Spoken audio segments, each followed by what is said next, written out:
What's up, everybody? I just wanted to quickly record an introduction video to this YouTube video. So for this video, I invited my great friend Marin, and I've been working with him on a couple of projects, including the Oodie, which is a 9-figure brand, which is what we're discussing in this video. Also Davie, which is another 9-figure brand, and a couple of other projects. And on every of these projects, he's working on the ad side of things, so the advertising, the creatives, the frameworks, and the media buying. And we work on the funnels and the conversion optimization, right? So this is always really great because we can come together and do great things. So this video will be the whole case study of how he was able to spend millions and millions of dollars profitably for the Oodie, generating over $100 million for them. Right, so we're going to talk about the creative process, the winning creatives, how he did thumbnails, testing and scaling strategies, how we built the funnels, right? How we work together in terms of what he did with the creatives and what we did with the product pages and the offers and everything. So enjoy the video. I hope you take some value from this, and then see you in one of the next case studies when we talk about the Davie or another project that we have together.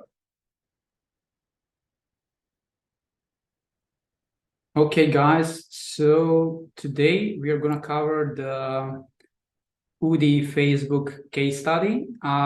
Me and Carl worked together on this 9-figure brand, so we wanted to kind of like join forces and share some of the learnings from this brand. So basically today we are going to cover ad account structure, what are some of the audiences that we use, how we created the funnels, what we use for optimization, what are some testing frameworks, and most importantly, what are the ads that manage us to scale this big. You can see it's 35 mil spent in the last 2 years. So the question that I get most is like, what was your account structure? So considering a lot of the products and a lot of the different patterns, our ad account structure wasn't so consolidated, but 90% was conversion campaign. Obviously, Facebook is pretty good at giving you what you want, so we always optimize for purchase because that was our end goal. We had a specific campaign per product or collection, per funnel type, or specific event launch. So you can see like event launch, Boxing Day, Krispy Kreme was a specific collection, sleepwear is a specific category. Some of those like patterns, we grouped them together. That didn't make a massive change in terms of the performance, but it helped me with assessing what type of the funnel, what type of the ads are working great. So 90% of the campaigns were conversion campaign. The remaining 10% were catalog campaign. Basically, percentage of those were DABA, dynamic ad broad audiences with custom sets. But what we did here is we grouped the ads by AOV. So when you run catalog ads, Facebook is pushing your catalog, pushing the products with the lowest AOV because it's easier for him to find the customer for that product. This way, we kind of like force Facebook to find more quality people because our ultimate goal was to get people that are going to buy more expensive product. And besides this, we had DPA campaign, which was based out of time lag report from Google Analytics. This is the report that tells us in what time after landing on our website people were converting. That was crucial because we were putting most of our budget there. Like we noticed that most of the people are converting within like 2 days, so we were putting most of the budget into that campaign. Why we had like different campaigns? As I mentioned, I wanted to track how my performance is based on the different products. That's why for each product or collection, we had a custom conversion that enables us to kind of like check what product people are buying after clicking on our ad. So we noticed, okay, sometimes we introduce new product, but then like, let's say we here have a breakdown, like out of the 18 sales, like you can see people bought like all of the different products. So this was pretty useful for new product validation because sometimes we get great for us for the specific new product, but in the backend, things were not looking that good for that product. So we realized, okay, people are clicking on the new product, but ended up buying another product.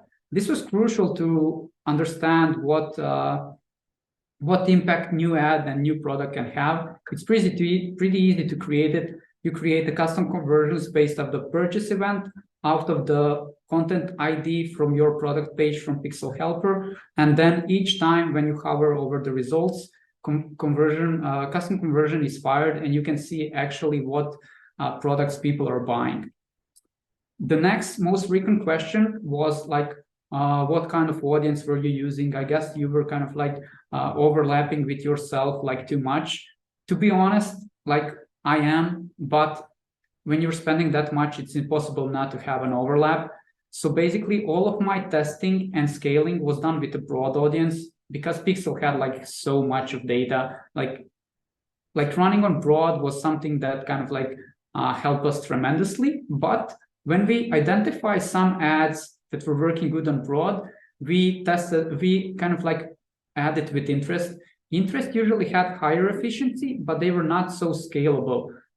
I mean, in this case, they were, because like some of the random interest, like beaches, clothing, had like massive success for us. So I wouldn't trust all of the people that say like just run on broad. Interest definitely can improve your efficiency. Besides that, what we did like differently compared to the other people is sequential retargeting with video watchers. So basically, I create a 75% video watchers out of existing style.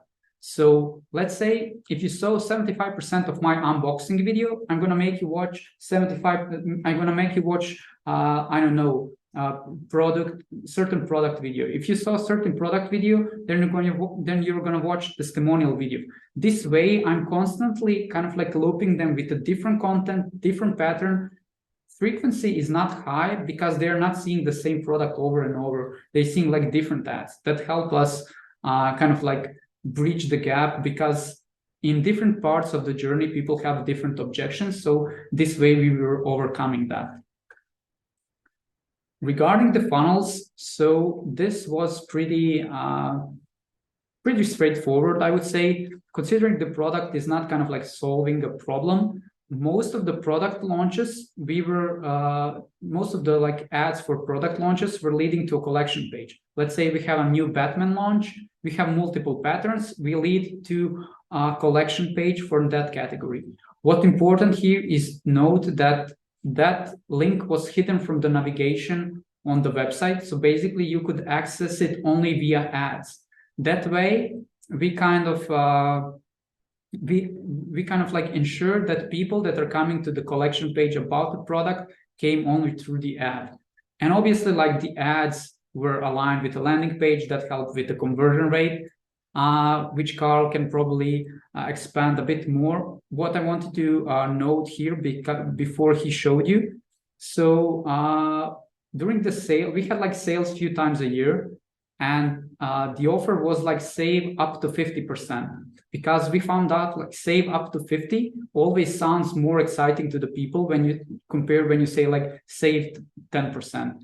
So what's important to hear is note that like during the sales, we had regular evergreen ads always on, because the website was communicating the offer. So I'm gonna stop my share and like take our share his screen and show you what I mean. Basically, it was super important to have like this sale communicated on the website, because we didn't want to turn off our evergreen ads, because evergreen ads are working during the sales. So you just want to communicate that message on the website as well. So here it is, Carl, take it over. Sweet. Thank you so much for the first part. It's always really interesting to see kind of your mindset to it and your approach.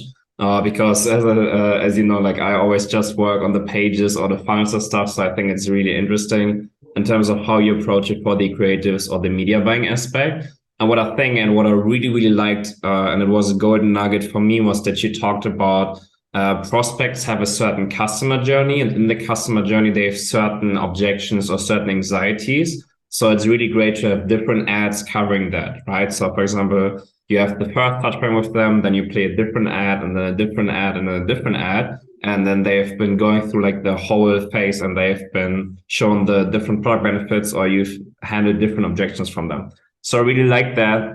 We're doing the same thing on the page. I'm gonna show that in a second. Before I jump into screen share, what I want to say is the most important thing between the ads and the website is the congruency. This is also what you have been talking about, that whenever, for example, in the ads, you show a certain style or certain benefits or certain copywriting or certain call to action with a sale, then you need to have the same stuff on the website so the customer journey is congruent.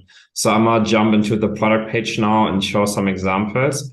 I've recorded a video like 2 weeks ago in Dubai where I went through the whole product page for like 45 minutes. So if you want to watch that, I'm gonna put the link down in the comment section. This is just like 2 or 3 minutes to give you the main golden nuggets. But this whole video will mostly be focused on creatives and media buying. So let's jump into the screen sharing. Can you see it now, Marin? Yeah, I can see it. Okay, perfect. So what Marin was talking about, let me see how I can, where we put the zoom. So at the top, what you can see, this is basically the tone, right? This is the first thing that they see. Top of page is this announcement bar where we have this up to 40% of Oodies and sleepwear, right? And then with the page, the first thing that I'm going to focus on is the sale, right? So right now it's already reduced by 25 pounds, so from 89 to 64. And what you can see here is strike-through price will be discounted with code Easter, right? So basically the sale that we have right now is the Easter sale, for example. In a couple of months, this may be again the summer sale, or this may be the Black Friday or Monday sale or Christmas sale, right? So it's always important to have this updated to the current sale that you're pushing in the ads and the creators, for example, and that you also have some sort of urgency to it. Something what you can see here, offers limited and can end anytime, right? This basically gives them the urgency that they need to buy the product now, because otherwise they may be missing out on the sale. And now I'm gonna just touch on some of the points, because this is really closely together with what Marin is going to show you in a second with the creators, is basically the messaging of the main product benefits, the main value proposition, and getting the trust across.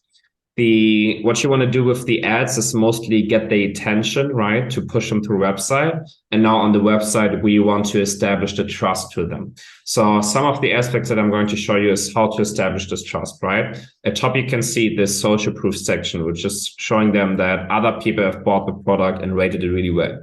Most of you are going to be familiar with that, right? We know it from like all of the different pages. What you can see here is what we like to call the store benefits section. So something like one size fits all, 30-day free returns, free shipping, and then you can also see the payment providers. And then what we have down here is an exclusive offer, right? So we have the sale that's currently going on. And what we want to do with this exclusive offer is pushing up the average order value that they spend more on their purchase. What we do with, you can save $80 when you buy 2 Oodies, and then we have the call to action here. Now I'm just going to touch on some of the stuff before I give back to Marin. Some of the main stuff that you can see here is that when you have product images, you always want to have the models show happy emotions, right? Because people have something in their brains which is called the mirroring neurons, I think. And basically, as soon as you see an emotion from another human, your brain is mirroring that emotion. So if they have the Oodie on and they look like this, then you will feel that way, right? So it's really important to show happy emotions on the product images. Then I'm gonna scroll down here. What you can see here is some of the product benefits. So for example, Toasty Tag, flannel fleece exterior, super warm Sherpa fleece, vegan and cruelty free. We have a feature testimonials section where we work with different prospects and different customer avatars, right? So everything from, for example, older female to younger children to a bit overweight man, right? Different customer avatars with testimonials. And then a section that we have is a differentiating section, right? Because let's say Marin does a great job with the creatives and creates the awareness that you want to buy like this product, but then maybe you go on Google and you try to find it cheaper anywhere else, right? So you need to have a section that talks about the main value proposition and your USPs, right? So why is this better than anyone else? Then really quickly going through the other sections, Main value proposition, Oodie is like a giant colorful hug. You can wear it through camping trips, frosty cold mornings, watching movies with friends, or evening naps. Crafted from the best, most cutty soft materials. Again, I went through the whole copywriting when I went through it in the video, but just that you have seen it again. And yeah, now I'm gonna give back to you. This is the product page again. We really work closely with this in terms of what works in the creatives, what do we see working based on the A/B test in terms of messaging, in terms of benefits. And then we really aligned that in terms of the creatives and also the stuff that we push out on the website in terms of messaging, just so we can build this congruency, right?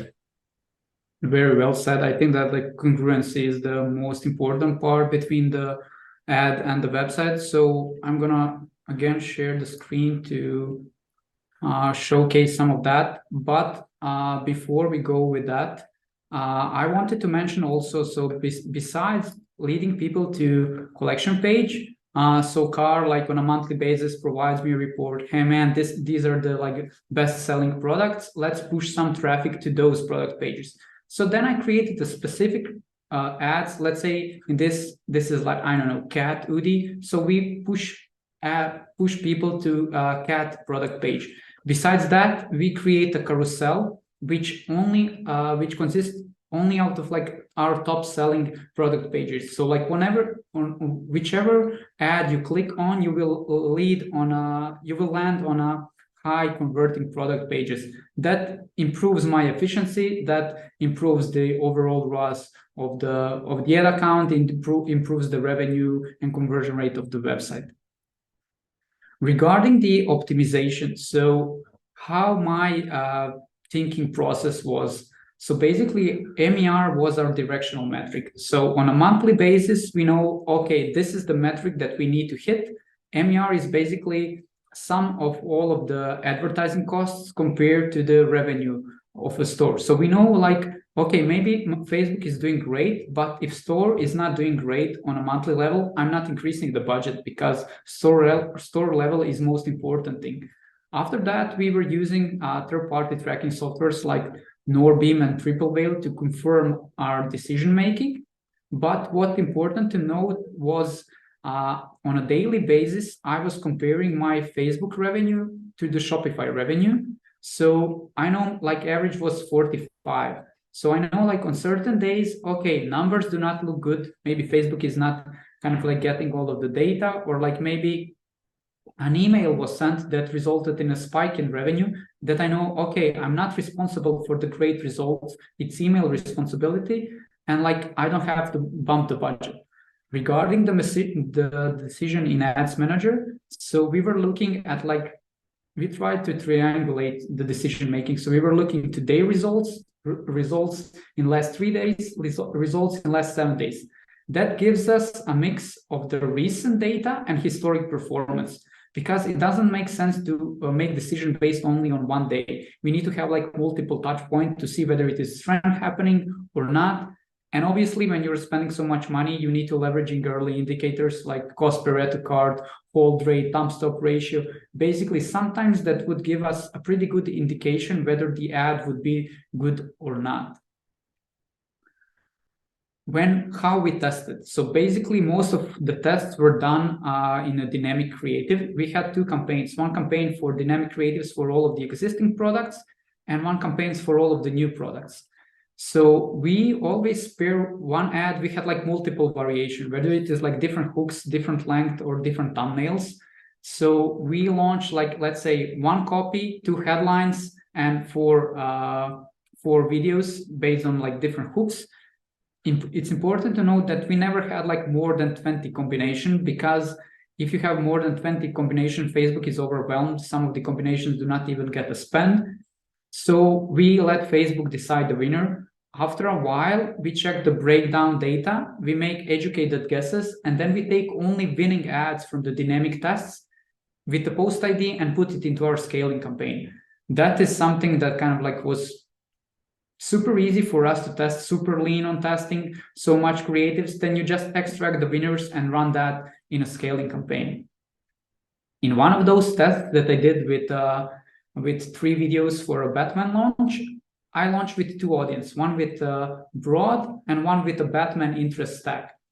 But I noticed like after a while that 90% of my spend was going towards one creative. I thought like, okay, Facebook picked the winner and that's it. I'm going to just take that one and run it as my scaling campaign. But then I noticed that Facebook picked two different winners. So in one audience that it was winner product story 1. In another audience, it was winner product story 2.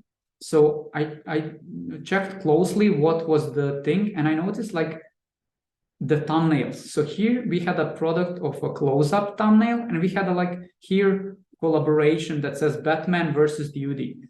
So it was so strange to me why Facebook picked that one as a winner, why Facebook picked two different winners, considering 95% of people are like have their videos on autoplay. So it got me thinking, okay, Facebook like valued the thumbnail more than I thought. So I started testing heavily thumbnails, and I found out that like my winning styles were split screen collaboration. So let's say Oodie, Looney Tunes, Krispy Kreme and Oodie, or close up of a pattern. Here you cannot even see what the product is. You can just see the pattern. So I find out these two were like 100% winners. So it got me thinking like how many good thumbnails, how many good videos I wasted because misintentionally I chose a bad thumbnail. So like from now on, each creatives that I do, I always test it with like at least two different thumbnails to maximize my chances of success. And when we had an image ads, considering we had like a lot of the people that post us organically, we would take like a lot of those images that we had approval to test. When we would put it in dynamic, here we would be a bit more aggressive. So like 10 images, one copy, two headlines. After a while, again, we would take the winner, run it into a scaling campaign, but the next step would be take that image and combine it with a meme ad.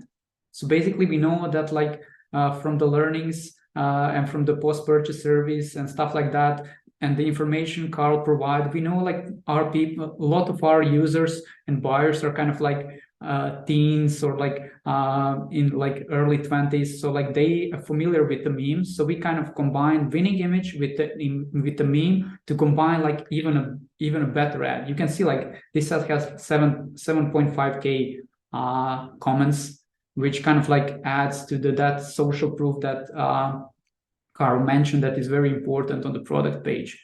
So with all of that, those are like all the technical stuff. What I want to cover here is like I want to break down one of the winning ads and show you guys what we actually mean when we say like the ad needs to be congruent to the landing page. This is one of the like definitely one of the best performing ad in the ad account. It spent like probably 2 mil. So I'm gonna cover like why it was the best one, and like you can connect it to the things that Carl mentioned on the product pages. One sec, before we jump into that, can you go back one slide, please? Yes, this one.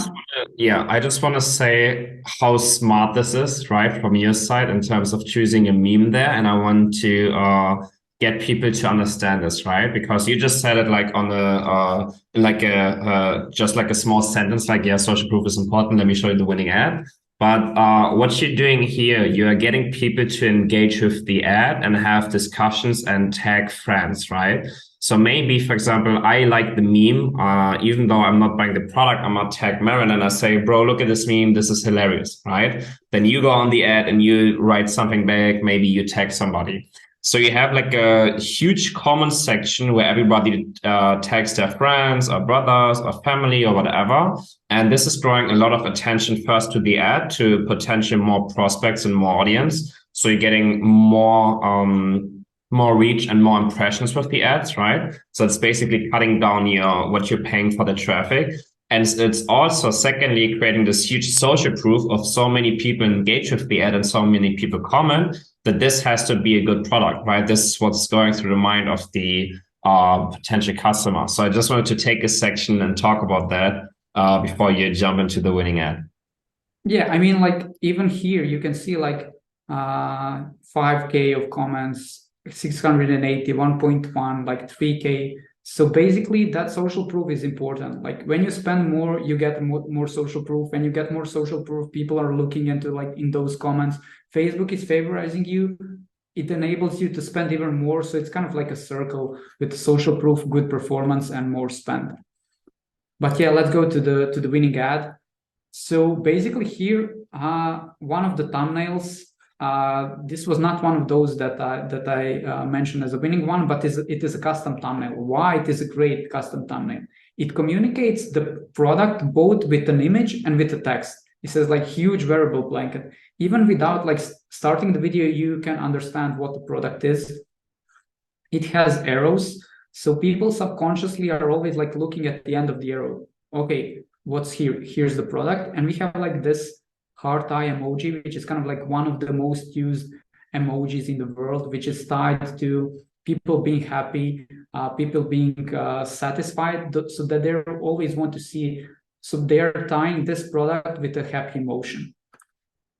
Then copywriting. So basically, first sentence gets people to identify, and it kind of like qualifies them. It says like, if you're like me, you spend over 1,000 hours in your comfy clothes each year. So if I'm reading this and I'm like that person, I'm still like, yeah, that's me. Like I want to know what's happening here, what this product is. Basically, it creates an instant qualification. After that, sale. We are communicating the sales. Like Carl mentioned, people want to grab a great deal. They love discounts. No matter how much money they have, they always like to save something because they kind of like, they want to grab a great deal. They're more inclined to buy when see something is on discount. So the beginning of the video, we have a girl that is kind of like wearing the Oodie, and then she's jumping and she's going like full Oodie, like, so you can see how great pattern interrupt is. It instantly kind of like communicating how big the product is, and it is kind of like jumping. So you don't know, okay, what's happening here? Why this girl is jumping? So we found out that like great pattern interrupts always make a great hook. We tested this kind of like hook with multiple videos. This is always one of our best performers. I really like that one because you don't need to use text to get the benefit across. You just show it, right? You use the visual to tell them this is huge, right? It's not like you need a headline saying this product is so big, but you really use the creative aspect of it. Yeah, you can see like the girl is like, she's fully into the Oodie. So like you can imagine how big it is. So then, as Carl mentioned, like product is not resolving the problem. So here we are stacking value props and we are tackling different objection handling. So again, he mentioned that like how our product is bigger than the competitors. We say in the video, it's oversized for comfort. Then we say like people ask themselves, okay, it's big, but out of what it is made of? Then we say like it's made out of soft flannel fleece and Sherpa fleece, which is exactly what Carl mentioned on the product page. After that, you want to show the end goal, like in what cases, what situation people are going to use the product. So when and where and how they can use the product. So it's designed for cuddling. It's perfect for chilly mornings. Exactly the same what Carl showed you. It's used for frosty mornings because we found out from post-purchase service, the product is used mostly for people in the mornings before they go to work or in the evenings. After that, we showcase them the potential experience of buying the product. You're basically putting the image in their mind. So like people always like to experience unboxing experience. Here, the bonus was that we found out that a lot of the people were buying product as a gift. So basically not for themselves, but for kind of like gifting angle, either for the birthday or for some of the Easter or like say or Christmas sales. So then we emphasize that it comes gift wrapped. So basically you just buy it and that's it. You can gift it right away. So basically here people are pretty much sold. They kind of like don't have much concerns except the one, okay, is there a pattern that I would like? Then we showcase, okay, there's a variety of colors. You can pick a plain navy blue, you can pick koala, so there's something for everybody. At the end, we are always ending, we are always ending with the call to action, because you always have to tell people what they need to do. In this case, we tell them buy today and save. Again, urgency, buy today, you don't want to miss this, and save, again, they feel special because they are getting a great deal. So you can see how many elements are incorporated in a one simple ad, and then again they are repeated on the product pages. That's what makes a buying experience great. You know what people want, you give them both in the ad and the landing page, and it results in amazing results like what Oodie had. Sweet. I really, really like the breakdown in the end. And what I want to put focus on here, and I think this is really important for the people that watch this to understand, there's a lot of psychology going into this with like subtle messaging or like framing them. And I really enjoyed also you breaking down the ad, right? Same with the framing, the objection handling, stacking the value proposition, and also subconsciously framing them on buying it as a gift to send it to somebody else, right? Just putting the image in the mind. I'm gonna show one example that reminded me of for the product page, which again is the congruency. On the product page, we use pictures of like a friend group, right? Or of like a happy family. So same with the ad, you can frame them on the product page to not only buy it from themselves, but also buy it for the family or friends or somebody. So you can subconsciously direct them, and you can subconsciously change their behavior, right? Or you can have an impact on their behavior. And I think this is really the top 1% of marketing. And this is really the cutting edge stuff, what makes the difference. If you understand these principles and these foundations of psychology and human behavior, and then also how to affect it and have an impact of that. So I really enjoyed the breakdown of the creative, bro. Yeah, thank you very much. As you said, like it's all like marketing is psychology. When you understand like what motivates people to buy, when you have a data in like which people tell you like what is actually their objection, your job is like just to overcome those objections, and that's it. It's going to result in a sale. Yeah, I really enjoyed that. Last thing before we wrap up, bro, thank you so much for the presentation. One thing that I want to put focus on is, and this video I think really embodied it perfectly, the power of bringing the advertising and the funnels together, right? I mean, we work on a couple of big projects together. We work together on the Oodie, we work together on Betsy, and we have some other projects where we come together and you take over creatives and the media buying and the advertising. And we take over the conversion optimization and funnels. And I think with this video, again, it creates the awareness for people that they should put the effort on both, right? And for example, you make my life easier and I can help you. And it's like I think it's a really great cause and effect, right? I find something that works, I can give it to you for the ads. You find some winning thumbnails or winning creatives and you can give that to me and I can embody it on a product page. And then we can have more congruency. And I think this is the superpower in marketing. If you can really dial in every step of the funnel, from acquisition to the funnels to then retaining the customers. What do you think about that? Yeah, definitely. I mean, like just from the fact that I can get a higher ROAS without spending more based on what you guys did in the backend is what makes my job easier. I think that ads are amplifiers. They are just cherry on the top when you have everything else dialed in. So it's just like fueling whatever is working. And as I said, like that constant loop of learnings between front end and back end is what makes some projects successful. Great point there. I think this is the most important one for like organizations or e-com companies that are watching. You need to have this consistent cycle of learning and testing, right? On like every step, the creators, the media buying, the funnels, and even like the retention, right? What do you do in the retention in terms of emails, SMS, or maybe a community, right? So I think that this is really a big lever for brands in 2023 to test a lot and also have the different either way teams or agencies come and work together. Because I feel like a lot of the brands, either way, they have separate teams and everybody just works on their small stuff. Or if a brand is working with a lot of agencies, they all just do their thing. But the most success that from my experience, what we see is when we work together with the media buying and the ads team. So for example, with you for the Oodie and for Vesti, just because we can communicate closely together. Yeah, for sure. I think that like that loop is important because I mean, both you and I can do our job good, but why not make it better when we work together? Yeah.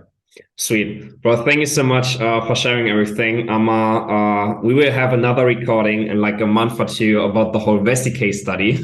So that's going to be exciting. But for now, thank you so much for talking about everything and spending your time with me today. Thank you, man. I appreciate you having me. If you guys are interested like in more tips and tricks about Facebook ads, follow me on Twitter. I share this kind of trips like on a daily basis, similar to Car, what he's sharing on conversion rate optimization. Sweet. I will make sure to include your link down in the comment section too. So guys, check us at Twitter and then see you in the next episode. Perfect. Bye, guys.